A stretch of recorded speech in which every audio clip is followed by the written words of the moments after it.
Welcome to Crash Concepts, where the economy, energy, and the environment are explored. Up next, fresh ideas and insights into the factors that are driving the world and shaping your future. Presenting information you can't afford to live without, here's Chris Martenson. Welcome, everyone, to this Peak Prosperity Podcast. I am your host, Chris Martenson, and it is January 15th, 2018. We are off to the 2018 podcast cycle.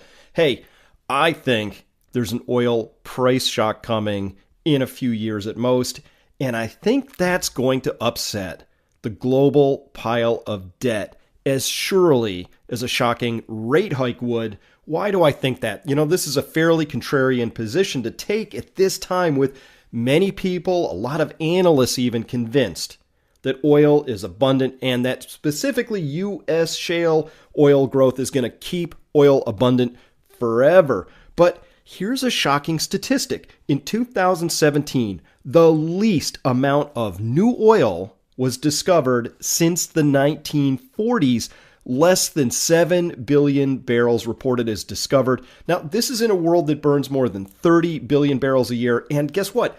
2016 was almost as bad, which followed a terrible 2015 that itself followed a disappointing 2014. So taken together, that's 4 terrible years of oil discoveries that have together no historical parallel.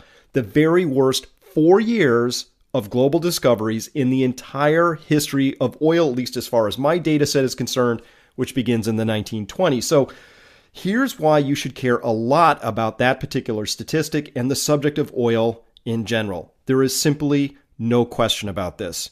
Economic growth requires energy, specifically oil energy, especially in a global, just-in-time delivery economic model like we have right now. All right, so if you want more economic growth, then we're saying, by definition, you want to consume more energy. So if you're a believer in, or perhaps holder of, record high stock and or bond markets, then your financial well-being is tightly wedded to the future price and availability of oil. It's really that important and that simple, which is why we continue at Peak Prosperity to focus on the topic of oil when virtually everybody else has turned their attention away, except maybe the Chinese, but we're going to get to that in just a second. Today, we're going to talk with one of the leading experts on oil and gas production in the U.S. and someone I personally like and admire, who I also happen to trust the most to analyze and tell the truth, as unpleasant as that might be sometime, about oil and particularly the shale plays. Arthur Berman is our guest today. Art is a geological consultant with nearly 40 years of experience in petroleum exploration and production, 20 of those at Amoco, now known as BP. He's published way over 100 articles on geology, technology, the petroleum industry, just during the past 5 years. Now, he's got the chops. He's published more than 20 articles and reports on shale oil plays and shale gas plays, including in the Barnett, the Haynesville, the Fayetteville, Marcellus, and Bakken. I follow him very closely at his blog, artberman.com. You should too. Welcome, Art. It's great to have you back on here in 2018. Thanks, Chris. It's always great to talk to you, and Happy New Year. Thank you, and Happy New Year to you. So much to talk to you about, and I want to start here with the piece I introed with. Let's talk about oil discoveries. Now, I think it's an issue. So does the International Energy Agency, or IEA, but kind of in a muted way, I thought. Perhaps a few other analysts like those at HSBC, but generally, Art, I think the propaganda, and I think that's the right term here, is aligned with the idea that American shale will fill any potential void. Let me quote a senior analyst here at Rystad Energy who wrote just a month ago, "We haven't seen anything like this being low discoveries, since the 1940s. The discovered volumes averaged 550 million barrels of oil equivalent per month. That's the most worrisome is the fact that the reserve replacement ratio in the current year reached only 11% for oil and gas combined, compared to over 50% in 2012, end quote. So, Art, how concerning are these lack of discoveries in your opinion? Well, they're huge, Chris. And the last sentence you stated from Rystad, let's think about that. So the reference is a year where we only replace 50% of reserves. I mean, how good is that? I mean, that's terrible. I know that's the reference. Yeah. Yeah. And we've been in that situation now since, really the 1980s, where we simply have not been replacing reserves with new discoveries. So how does that work? Well, obviously we've got a lot of oil on production and in reserve, so we're essentially drawing down our savings account, if you want to think about it that way. And you can do that for a long time if you got a whole lot of money in your savings account, and we as a planet do. But it does, you can't do it forever, and eventually you either have to stop spending as much so you don't draw down your savings, or you need to put some money back in the account. And it doesn't seem like we're doing much of either, and haven't been doing much of either for a long time. So the concern is tremendous, at least in my estimation. And Rystad, I think, I don't agree with everything that they do. They probably don't agree with everything I do either. Nobody does.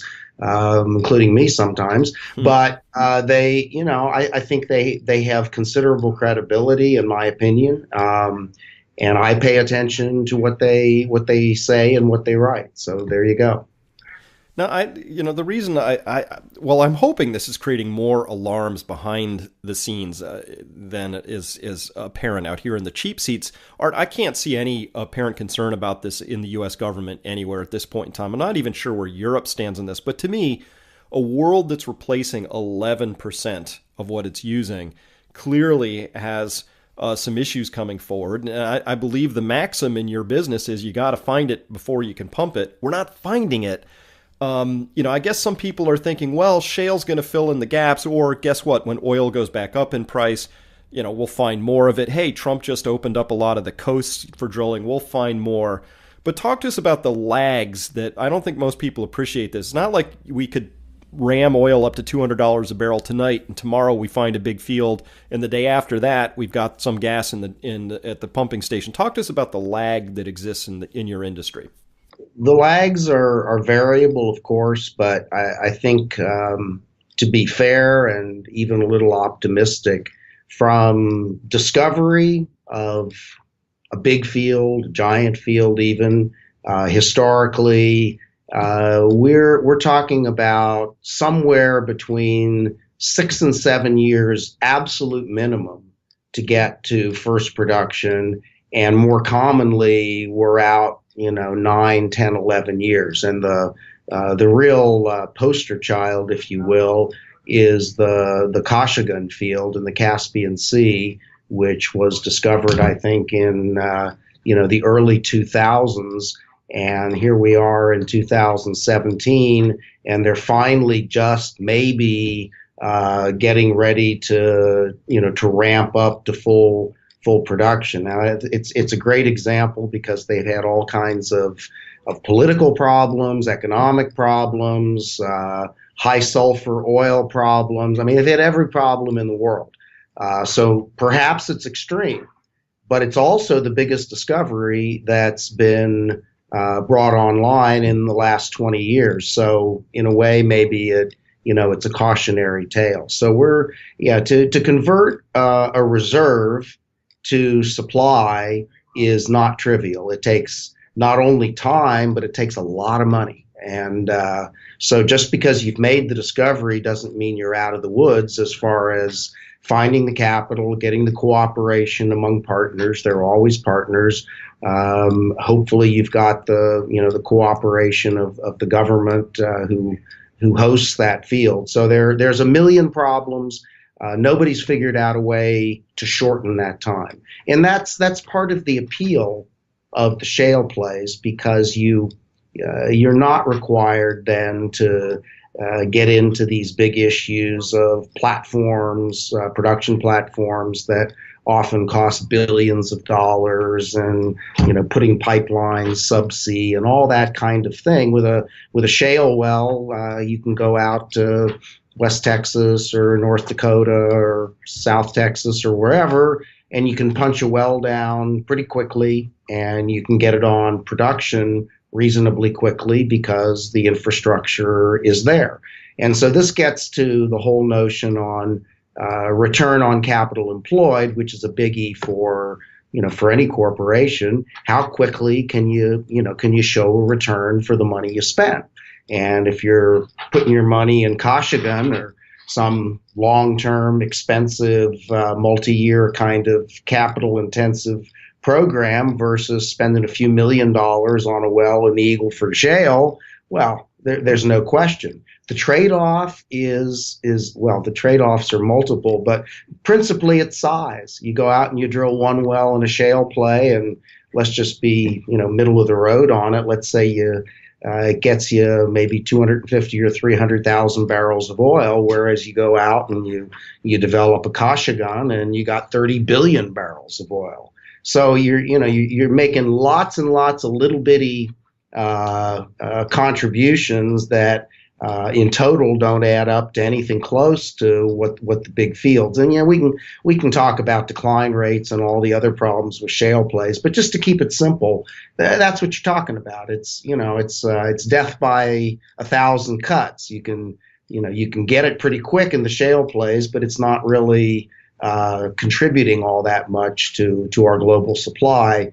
Certainly not on a one-off basis. Now, Art, I want to make an analogy, or maybe it's not appropriate, but maybe close enough for our listeners, which is the idea of electricity production. You have two major components in there. You've got your baseload. So this is your hydro, your nuclear, sometimes your coal-fired plants. These things spin up very slowly, very capital intensive, but that's your baseload. And then there's little things at the edges that can help you get to sort of your peak load. That would be maybe your on-demand gas turbine, or maybe solar and wind sort of have these peaky sort of components to them. Really, what we're talking about, though, is these big plays like the Kashagan field or the North Sea or the Gulf of Mexico. These are big, giant things, very capital intensive, billions of dollars to get them going, but they're going to produce for decades. Shale wells are 85% depleted in 3 years. So there's a drilling intensity that sort of gets swapped out for capital intensity. But as I'm looking forward at all of this, the piece of data that really caught me last year that goes in partnership with the low discoveries was this. China's Beijing Petroleum University came out with a study commissioned by the state and said, hey, where are we with oil? And China's Beijing Petroleum University came out and said, hey, we're going to peak. China's going to peak from all conventional and unconventional sources. They've been pushing their own shale as best they can, but discovered they have geologically molested plays, just like the California shale beds were, not as much as they hoped. At any rate, they said, hey, we're peaking in 2018. And by the way, here's what we think our oil imports are going to look like. And over the next 12 years, taking them to 2030, they said, wow, we're going to be importing twice as much oil as we are today. To me, that's a really big deal because China's looking to import basically that baseload oil that's out there. So those are the two pieces that really caught my attention last year. Was low discoveries, long lags to get those big, long baseload discoveries online. Yes, there's some shale that can sort of step into the void, but it's really flash in the pan kind of stuff relative to this sort of data. Did you notice that? And I think China's taken this seriously, but did you notice that? And what do you think that the implications there are? Well, the implications are sobering. I mean, China is the world's largest importer of crude oil right now. So if this study, and I think it's a credible study, if they're projecting that they're going to have to substantially increase imports, that's a really big deal. The U.S. remains the largest consumer, but China's the biggest importer. So the question that raises for me is, okay, great. Where are you going to get it from? Mm-hmm. And I think the answer is they plan to get a lot of it from Saudi Arabia. And of course, Saudi Aramco is planning maybe, some sort of IPO for a fraction of their company sometime this year. And now there's speculation, well, will it actually be an IPO or will it be a private placement? And that private placement, speculation is, would be with China, because they're the guys with the biggest demand. So kind of back to the beginning of your question, yes, beginning certainly with the Obama administration, we in the U.S. have infinite faith and belief that we basically don't need Middle East oil anymore, that the shale plays have given us this whole new end of history sort of renaissance sense of ourselves.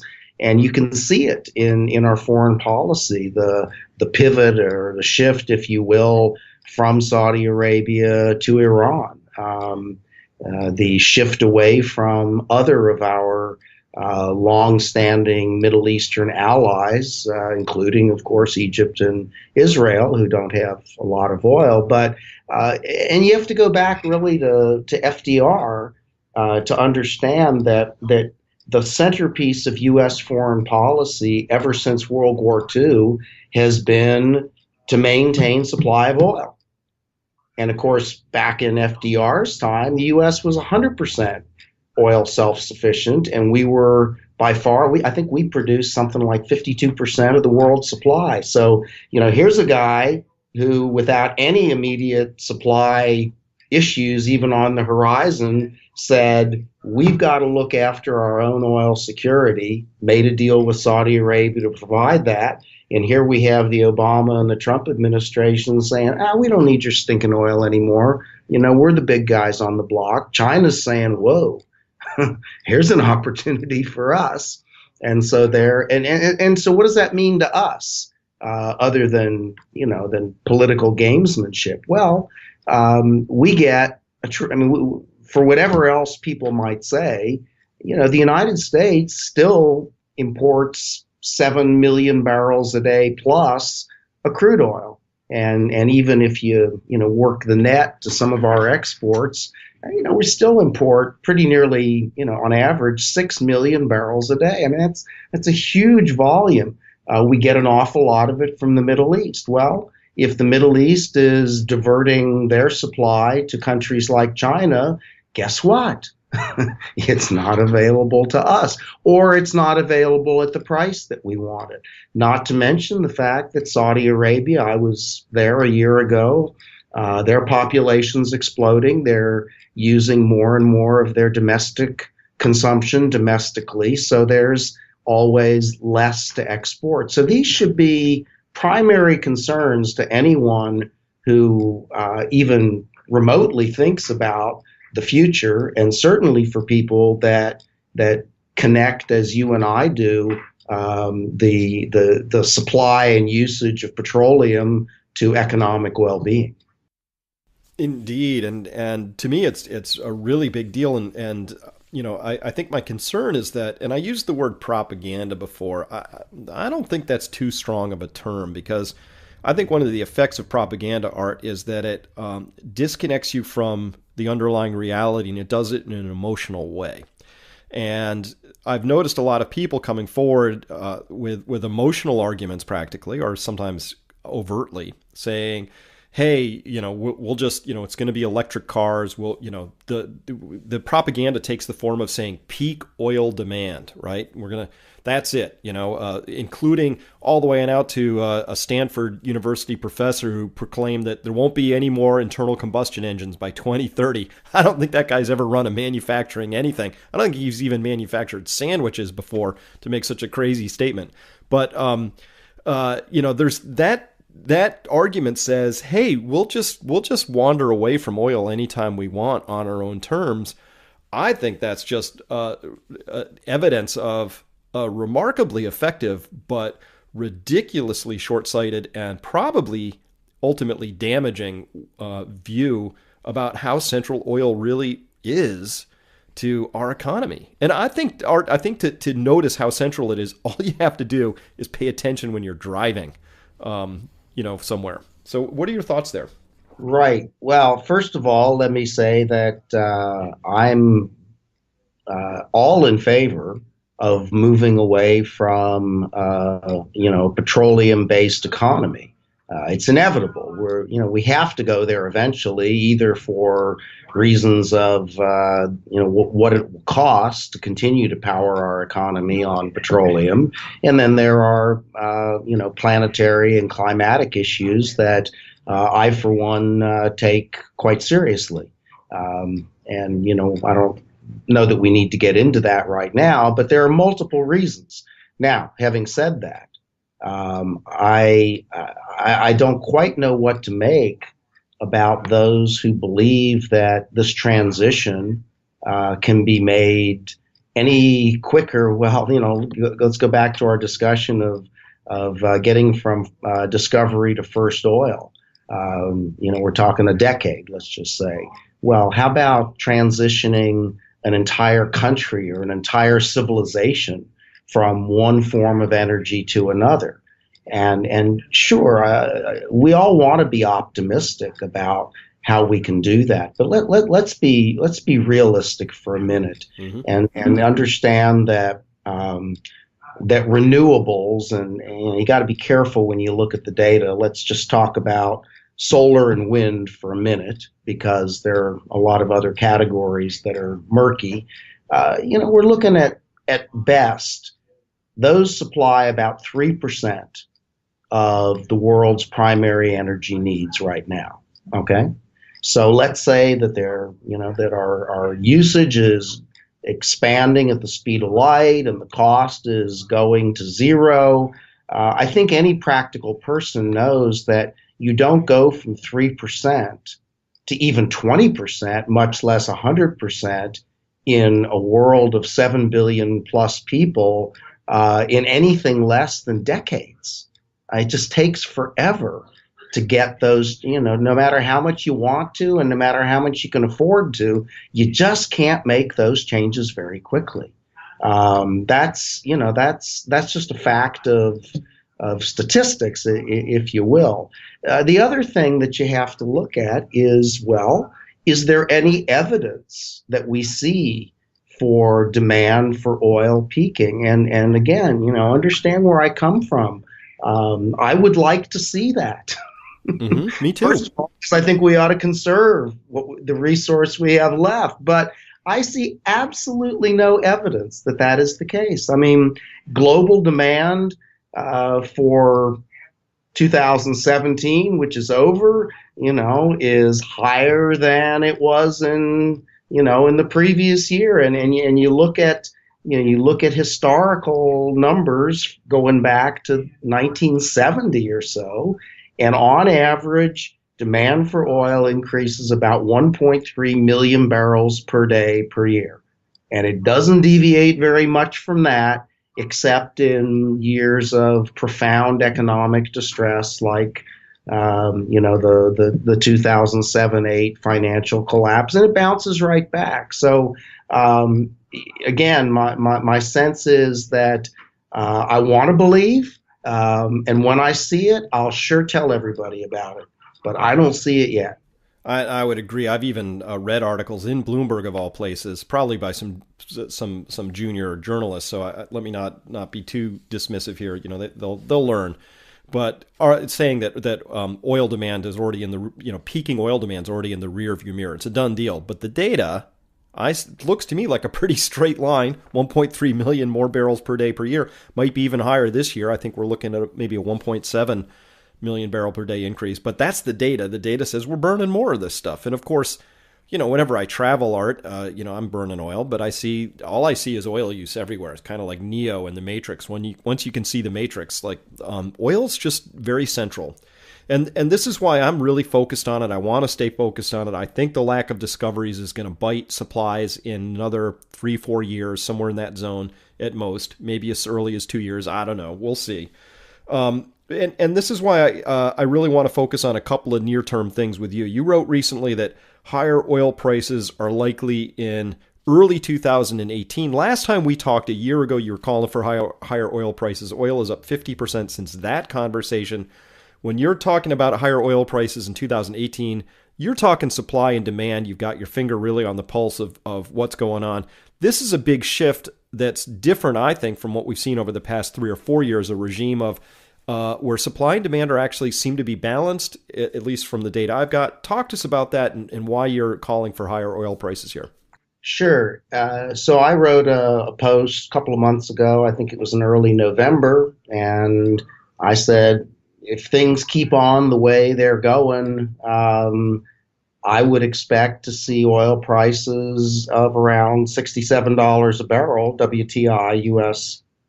domestic oil, add $5 or $6 if you want international prices, by the end of 2017 or very early in 2018. And we're not quite there yet, but we're at $64, $65. So, pretty darn close. Mm-hmm. Well, does that make me, I'm not a predictor of prices normally, and it doesn't make me a genius that I actually got that right. It's, as you say, it's based on some rather fundamental considerations. For me, the issue is always what's happening to the oil that you have in storage, as kind of the best measurement of the supply and demand that are so essential but are hard to measure. And what we've been seeing is that global inventories, that is oil in storage, has been going down really, really impressively over the last year, and we're getting quite close to the 5-year average. And when you get to the 5-year average, you're looking at something like $70, $75 oil prices, and so it's really just kind of that simple. So there are a lot of benefits certainly to consumers and to industry and economies of having cheap oil prices. So in a way, I'd like to see a little bit more of that, but that's not what the data is telling me. And I've been, for better or worse, I've been pretty darn right all the way through this, ever since oil prices collapsed, about saying, hey guys, this recent move up to $60 or so that we saw in early 2015, it's a head fake. And everybody said, oh, no, we're going back to good old days. Well, it was a head fake. And similarly, when prices got to $30 in late 2015, early 16, I said, guys, this is too pessimistic. We're undershooting. And sure enough, it came up. But again, it's not because I'm so smart. It's just because you can't get caught up in, as you say, the propaganda. You can't get caught up in sentiment.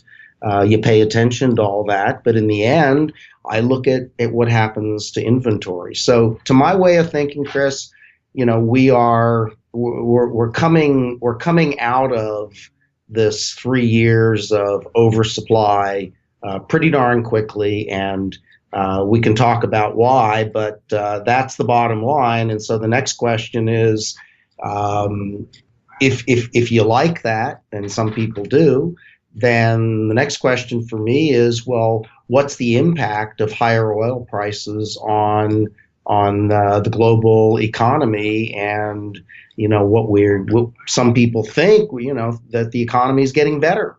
Well, if oil prices go to 70, will that flicker of growth continue? And I don't know, but my guess is it can't be good for it.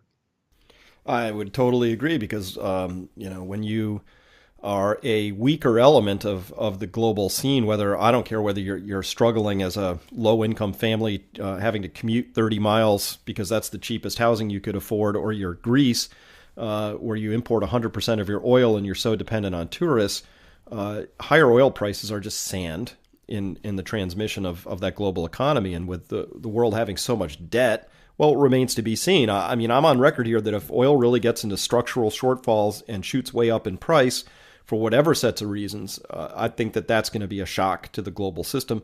We'll see. But a lot depends, Art, on this idea that the United States is the swing producer, that we've got a lot of drilled but uncompleted, the so-called duck wells sitting out there, that if we want to, we just open the spigots and we're good to go. Lots of oil can be brought to market quickly. certainly there's some truth to that. But first, Art, help people understand. So when we say oil, I'm worried that it's almost like we're talking to kindergartners and we say the word tree and they have this little cartoon outline of a tree. But as you grow older, you understand there's maples and ash and sumac, that there's some gradations to it. Oil's the same way. All oil is not oil. It's not completely fungible. Once you get into it, there's a lot of weeds and carpet fibers you can begin to parse. But I think people need to understand that shale oil is kind of a special substance, and it has a lot of uses, but it's not fully utilizable within our refining system. Help people understand this without go. How far can we go to help people understand some of the complexity they would need to, or the details they would need to understand how to see this forest for what it really is?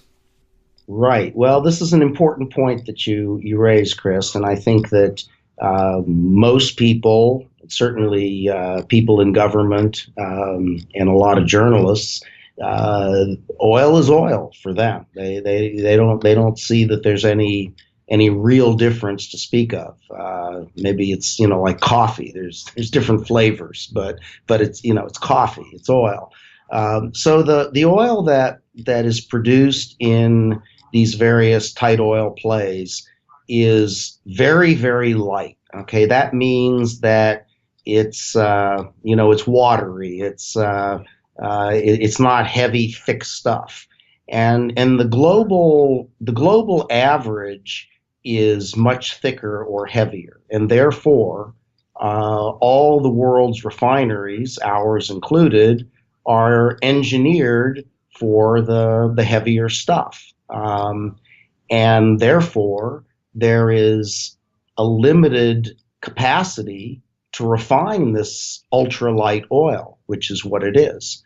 And there are many, many reasons for that, but that is the way that it is. And so in order to accommodate that problem, and it is a problem, then those who believe in perpetual technological progress would say, well, gee, let's just add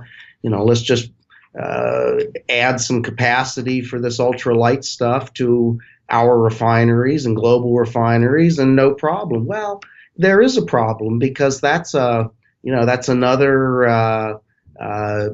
discovery to first oil kind of issue. It's a big deal. It's a huge investment. It takes a lot of time, and to do it, you got to believe that, in fact, this ultralight shale phenomenon is going to be with us for at least 30 or 40 years, because that's the life, the economic life of these refinery modifications, tens of billions of dollars. And the fact that it isn't happening maybe tells us something, that those that make those investments are not quite as optimistic about the longevity of tight oil production as our political leaders may be. Or perhaps they're just saying, look, as long as oil is as cheap as it has been, why should we do it? We don't need to. We can, as long as price of oil is 40 or 50 bucks, why should we spend tens of billions of dollars, to accommodate something that we can get other places already cheap? So, that's a huge issue. There's another component which I don't want to get into too much of the detail, but because it's lighter, it contains less energy. So just to give you a ballpark, if a barrel of oil, say from Saudi Arabia, is the standard, then a barrel of oil from the Permian Basin probably has 90% of the energy content.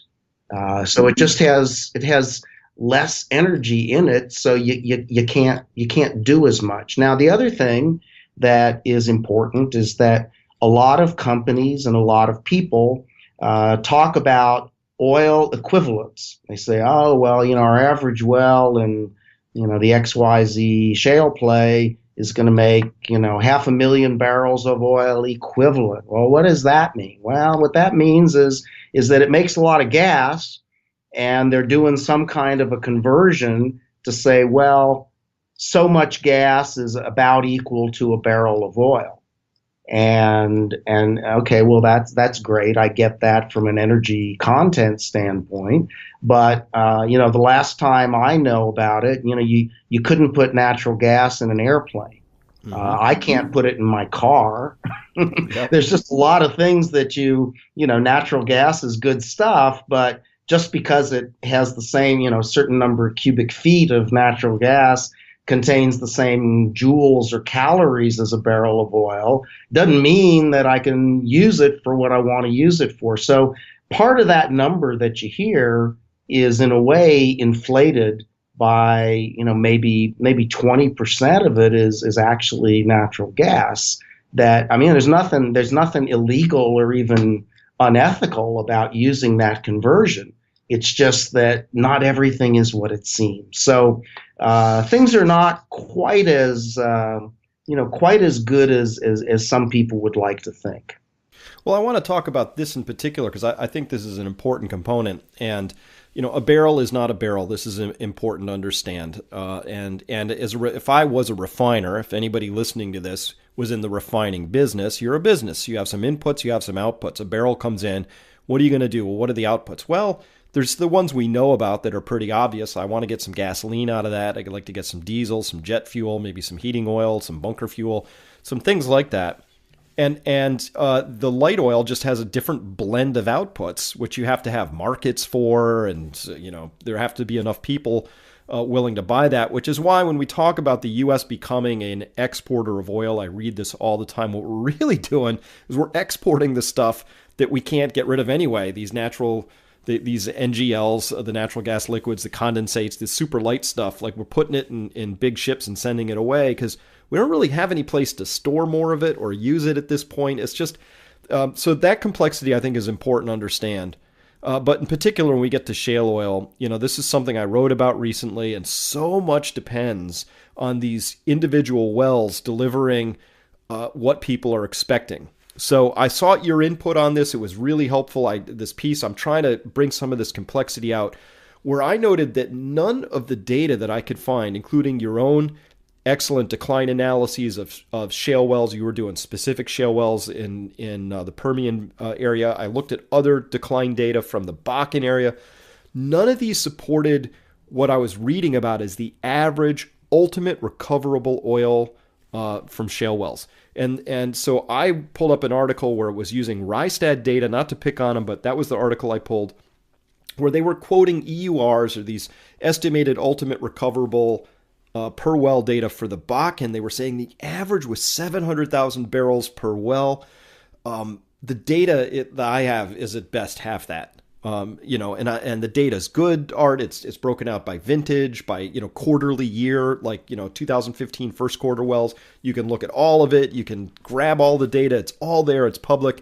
Nothing's supporting this story that's being told, and I think it's important because the narrative says we've got X, but if we have X divided by 2, that's a very different story, I think. What are your thoughts here?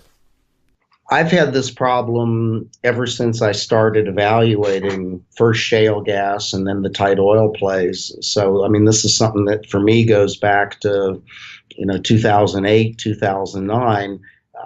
As you mentioned in your introduction, I've been doing this kind of work for 40 years. I learned how to do decline curve analysis on semi-log paper when I was a graduate student. 45 or 50 years ago. It's not that hard to do. It's literally not rocket science. And the engineer that I work with he's been doing this for as long as I have. And it's troublesome that we have never been able to come close to these, industry or analysts' stated numbers in any of these plays. Now, let's be honest and let's be fair. Somebody says that 750,000 barrels, let's just say, for the Permian or the Bakken. There are definitely wells, and more than a few, that absolutely will make that amount of oil. There's no doubt. But is that the average? Absolutely not. I mean, that's not even the average for the companies that are the leaders in the play, that have the best positions in the core areas or the sweet spots. So what's going on here? Well, there's a couple of things. The first is you got to be careful when a company says our average well is whatever it is, X. Let's say it's 750,000 barrels. The first question is, well, what do they mean by average well? Is that the average of all your wells, or is that the average of all your wells in, McKenzie County, or is that the average of the last 5 wells you drilled in McKenzie County? I mean, what are you talking about here? And that's, that seems like a simple fact-checking issue, but when you go and check the facts, what you find out is it's pretty important, and they're cherry picking. That's not their average well. There's no way that's their average well. That's, and if it's in an investor presentation, there are asterisks, and you can follow those to some appendix, and there's actually a footnote that they're not lying. It's just you got to be pretty sophisticated to figure out what's really going on. The other thing, though, is just the way that you project these things out. That does this well have a life of 30 years, or does it have a life of 15 years? And of course, if you let it go 30, you're going to have a bigger number. Now, the fact that none of that production from year 15 to 30 is commercial is kind of an unfortunate problem for you. So you also have to look at the economics of that thing. So in some of the plays, we're again back to this gas to oil conversion. Bakken, not so much. There's not a lot of oil there. So the bottom line is, I'm standing by the numbers that I've always used. And if somebody wants to say the average is 750, great, show me the data. And that's what I've always said. I show the data. I show the decline curves. Not that anybody, or everybody really understands that, but I show how I come up with that. And just to give you a ballpark number for the Bakken, I'd say that the better wells on average are in the 400 to 500,000 barrels of oil equivalent. And that's being pretty generous and optimistic. So I've shown how I get there. The people on the other side never show how they get there. I'm sticking to my story. It's that simple. And, I just ran across an article that talked about, so just to paint this picture for people, an average well in the Bakken might come out, I'm just going to round wildly here, start with an initial production of maybe 500 barrels per day for that first month.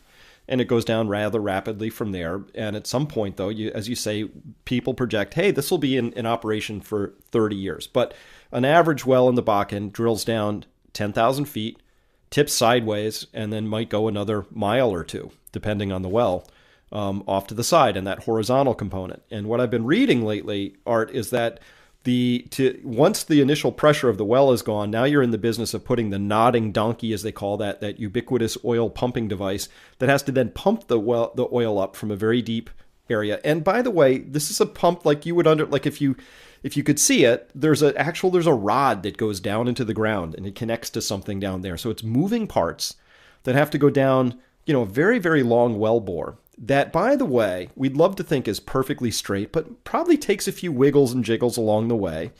It's got some peaks and valleys, and it takes a big bend, and so does that pumping rod. And so I've been reading articles that say, gosh, these things are lasting maybe 5, 6, 7, maybe 8 years, but they're breaking down.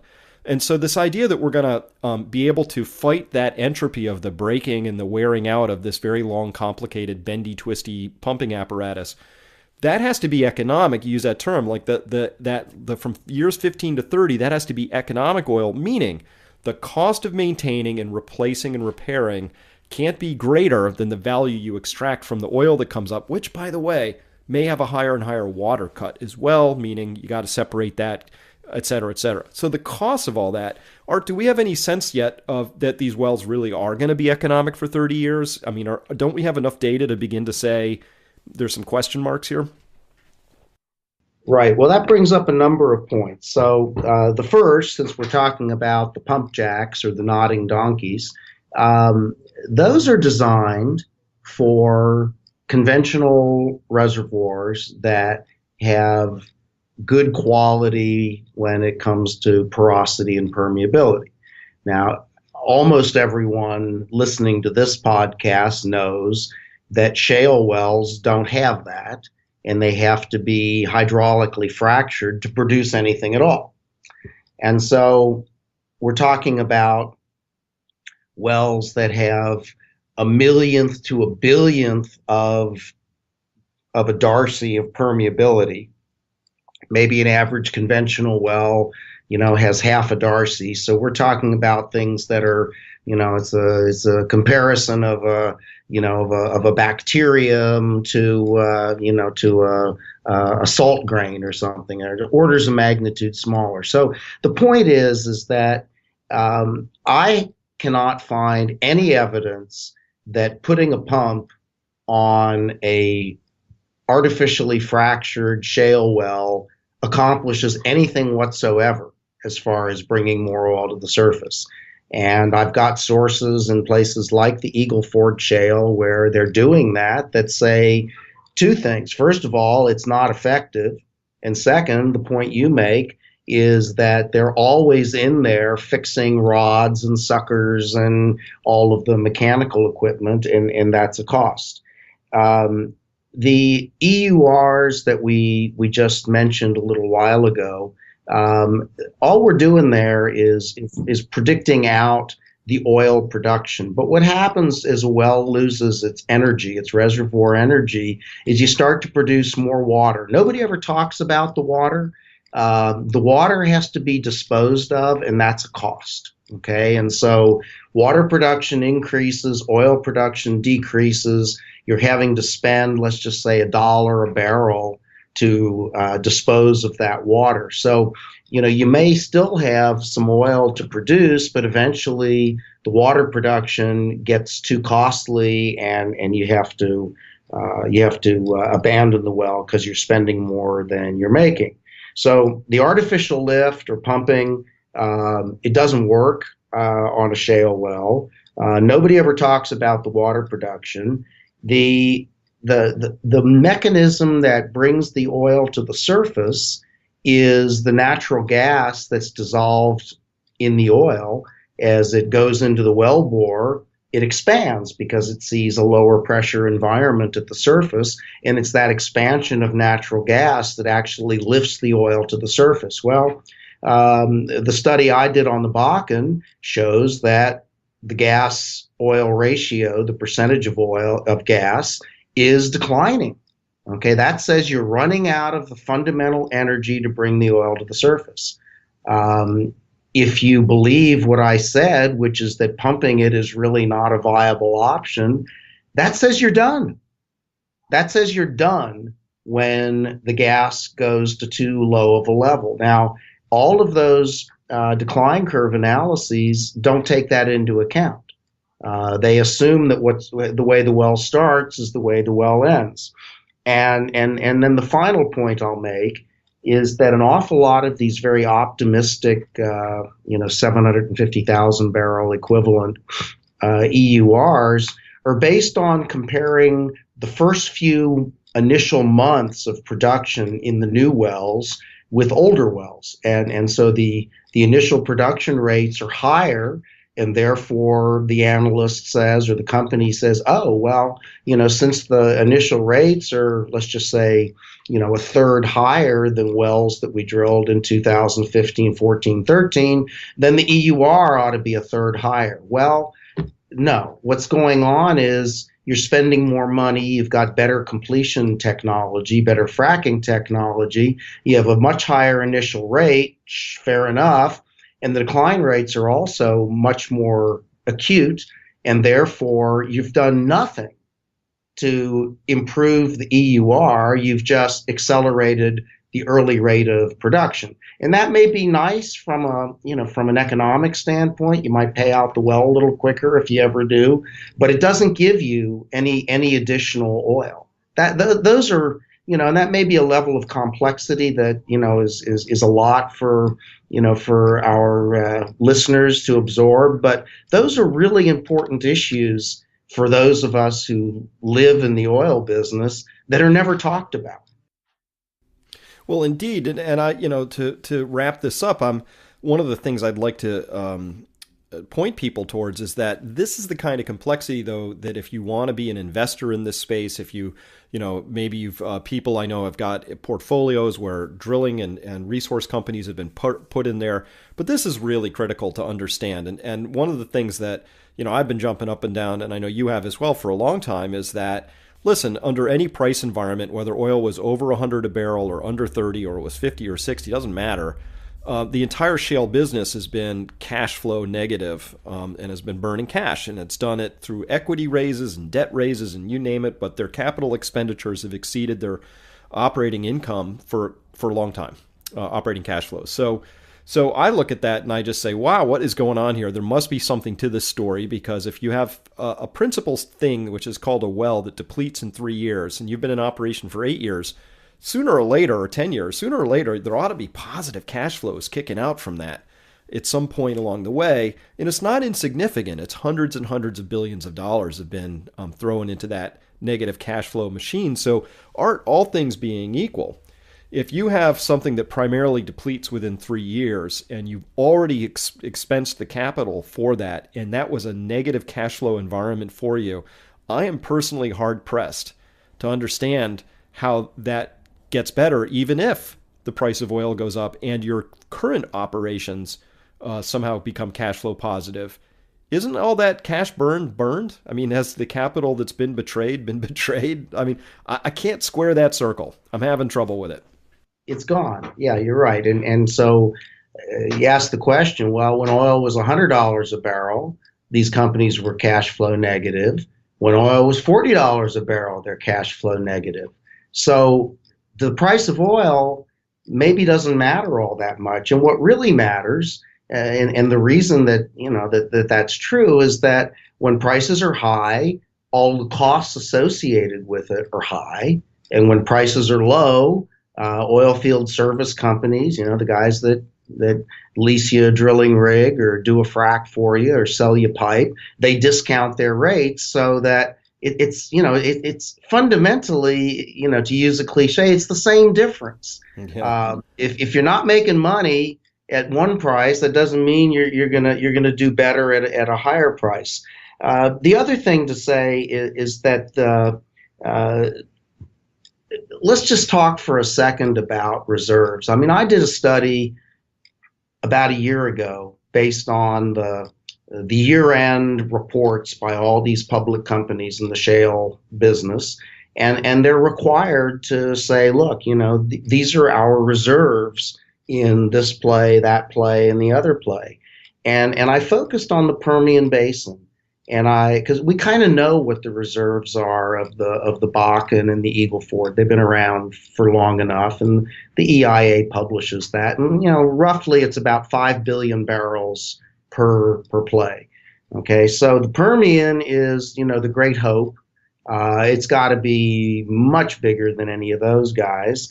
And by taking all this company data, this is what they provide to the U.S. government, and then doing a little bit of extrapolation to the producers that don't explain that, I came up with a number that was shocking. It was about 3.75 billion barrels based on the companies that operate for the Permian. So less than the Bakken, less than the Eagle Ford. Well, wow, what's that about? And, that's not my interpretation. That's what they're saying. Let's say it's conservative, let's say it's twice that. Well, we're still not talking. I mean, the United States uses 5 billion barrels of oil a year. So people, have these sugar plum fairies dancing around in their head about, how we're going to be the swing producer of the world. And I'm asking the question, well, show me I told you Kashagan is 30 billion barrels. Well, that's one field, and you take the Bakken, the Eagle Ford, and anywhere close to what I came up with in the Permian, and at best we're half that. Tell me exactly where this big bonanza is anyway. So yeah, I've got all kinds of questions like you do, Chris. Well, that is shocking, Art, because I've heard CEOs, I won't name them right now, saying that just the wolf camp alone is 10 times the number you just quoted me. Well, you got to ask, show me exactly, how you get to that number, because I'm using your numbers, buddy. You're one of the guys whose year-end 2016 report is a big part of the way I came up with 3.75 billion barrels. And I'm not saying that's right, Chris. I'm completely dependent upon other people, but that's the number I come up with. And so, my point, and I think yours too, is that we, the United States, is and will remain utterly dependent on other people's oil. We always have been, since the 1970s, and I don't see any way that that's going to change. And so we need to think about that the way China is apparently thinking about that. Where are we going to get it from?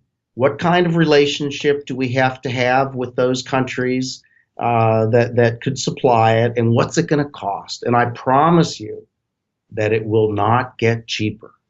And so if energy is absolutely fundamental, it is our primary cost, it is our master resource, you cannot double your cost of doing business, which is what we've done since the early 2000s, and say, oh, it's not a problem. We'll be fine. I can't find a business that, certainly none I've been around, that can accept a doubling of their fundamental cost and be fine. This is something we really need to worry about. I agree, and thank you for bringing this all the way back around because, I'm not here to say we shouldn't be drilling shale. I take a little umbrage at the idea that I think some investors might get fleeced, but caveat emptor, do your due diligence next time. But the point is that shale is not infinite. You've called it a retirement party, but I want to use that party to build out the infrastructure that we know is coming. As you mentioned a while ago in this interview, yeah, we're going to be off of oil someday. We know that. So what's our plan? And that's where I take sort of, that is my personal offense that I take in this story, is like any quality company, Art, has a strategy. And the strategy always has two parts. Where are we trying to go? How are we going to get there, right? What's the vision? What are our resources? Because you can't go anywhere without resources. Those might be human resources or et cetera. But the master resource is energy. So we have energy, we have shale, we got gas, we got oil. That's true. What are we going to do with it? And as we delude ourselves with this idea that it's infinite and it's just a little more ingenuity, a little better fracking, and next thing you know, we're going to find even more.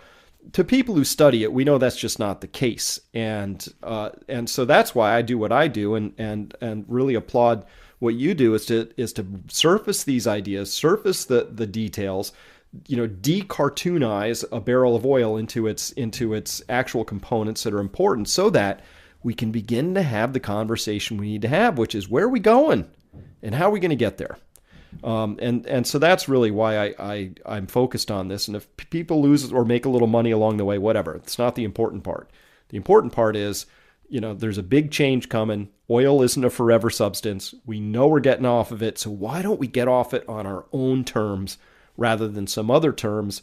And I do worry that those other terms could be unpleasant if we don't plan for it. So that's what I'm trying to do here is open the conversation up and say, hey, people, we're at that part of the story where it's time for adults to step up and take control of the party and notice that things have changed. We're not in the 40s and 50s anymore. Welcome to the 2018s and 20s soon, and this is just a different world. So with that, I'm Chris Martenson. We've been talking with Art Berman. You can find him at artberman.com. Art, any other place people can find you? Any conferences coming up or a way to tune into your excellent work? Well, the best way to see what I'm thinking every day is either on my website or on Twitter at aeberman12. I post at least one chart a day, often two or three. get into conversations with people who know a lot, and that's the both of, and my Twitter feed is also on my website, and those are the two best places, Chris. Excellent. Well, Art, thank you so much for your time today. My pleasure. Look forward to talking to you again. Thanks.